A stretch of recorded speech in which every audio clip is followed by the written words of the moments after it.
रोहन ने ये फ्लैट सिर्फ इसलिए लिया था क्योंकि वो सस्ता था। कोई सवाल नहीं, कोई मेहमान नहीं, बिल्कुल सही। लेकिन उस फ्लैट में एक चीज अजीब थी। बेडरूम में लगा हुआ एक आईना। वो आईना सब कुछ दिखाता था। बिस्तर, अलमारी, खिड़की, सब कुछ सिवाय रोहन के। शुरुआत में रोहन हंस दिया। पुराना आईना होगा, रोशनी ठीक नहीं होगी। लेकिन हर सुबह आईना कुछ नया दिखाने लगा। कभी शीशे पर उंगलियों के निशान, कभी सांस की भाप, और एक दिन एक मुस्कान जो उसकी नहीं थी।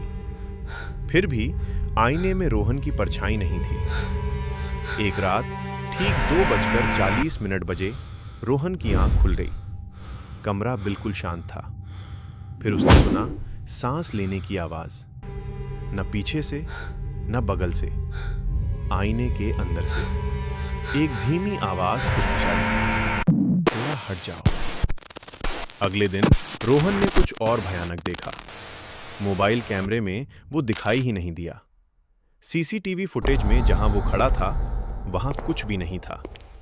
लोग उसे देखने लगे, या यूं कहें उसके आर पार देखने लगे। कोई टकरा जाता, कोई रुकता नहीं, जैसे रोहन वहां था ही नहीं। घबराया हुआ रोहन वापस फ्लैट लौटा। आईना अब बदला हुआ था। उसमें एक आदमी खड़ा था, शांत, पीला, मुस्कुराता हुआ, और उसने रोहन के ही कपड़े पहने थे। वो आदमी बोला, आखिरकार तुम्हें दिख ही गया। रोहन ने गुस्से में आईने पर मुक्का मारा। उसका हाथ आईने के अंदर चला गया, ठंडा, चिपचिपा, और फिर किसी ने उसे खींच लिया। रोहन चीखता रहा, और वही आदमी आईने से बाहर निकल आया। आईना टूट गया। सब कुछ शांत हो गया। अगली सुबह मकान मालिक ने दरवाजा खटखटाया। दरवाजा एक आदमी ने खोला, मुस्कुराता हुआ। सब ठीक है? मकान मालिक ने पूछा।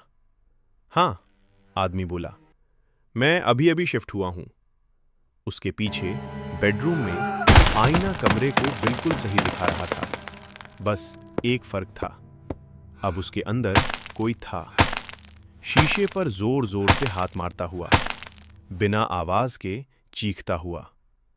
कुछ आईने ये नहीं दिखाते कि तुम कौन हो, वे ये दिखाते हैं कि तुम्हारी जगह लेने के लिए कौन इंतजार कर रहा है।